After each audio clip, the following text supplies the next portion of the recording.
బహుపదుల భాగాహారం మూడవ భాగం.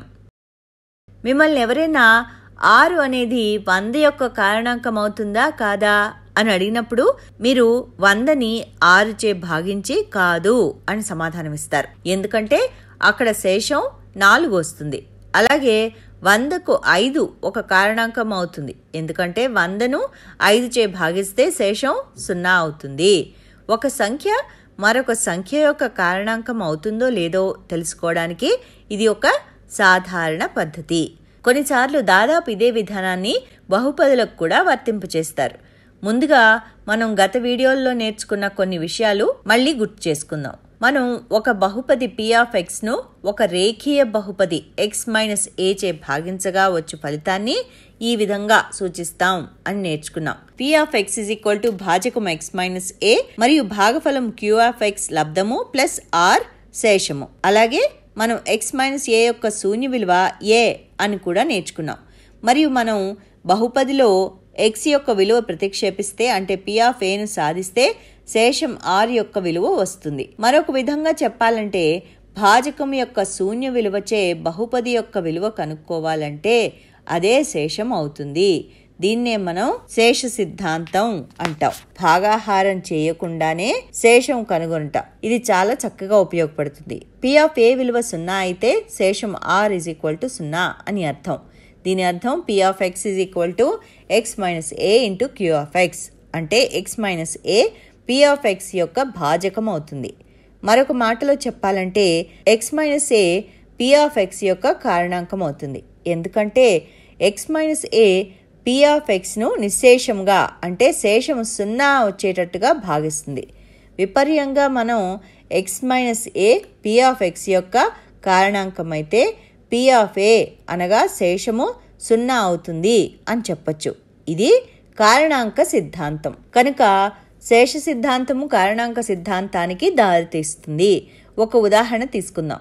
మనం x-2 అనేది ఒక బహుపది x⁴ plus x³ minus 2x² plus x plus 1 యొక్క కారణాంకం అవుతుందో లేదో కనుక్కోవాలి అనుకుందాం. మొదట x-2 యొక్క శూన్య విలువ కనుక్కోండి.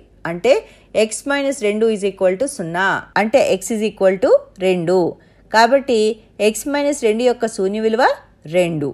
శేష సిద్ధాంతం ప్రకారం శేషము p(2) అవుతుంది మరియు అది 0 అవుతుంది. అప్పుడు కారణాంక సిద్ధాంతం ప్రకారం x-2 p(x) యొక్క కారణాంకం అవుతుంది. దీన్ని పరీక్షిద్దాం. x కు బదులుగా 2 ఉంచి బహుపది విలువ కనుక్కోండి. p(2) 2⁴ plus 2³ minus 2 × 2² plus 2 plus 1.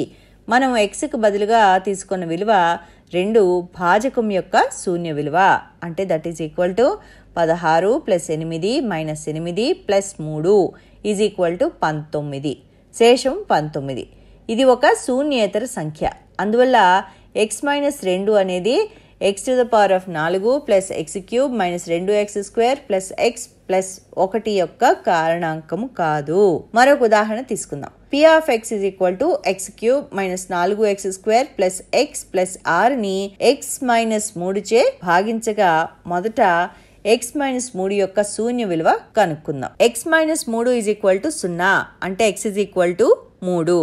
ఇప్పుడు p(3) 3³ minus 4 × 3² plus 3 plus 6 that is equal to 27 minus 36 plus 3 plus 6 is equal to 36 minus 36 is equal to 0 అంటే శేషము 0 అయింది అని అర్థం. అంటే x-3 అనేది x³ minus 4x² plus x plus 6 యొక్క కారణాంకం అని అర్థం. పై మొత్తాన్ని సంగ్రహిస్తే పరిమాణము 1 కానీ అంతకంటే ఎక్కువ గల ఒక బహుపదిని x-aతో భాగిస్తే a ఒక వాస్తవ సంఖ్య మరియు భాజకము x-a యొక్క శూన్య విలువ అయితే శేషము p(a) అవుతుంది.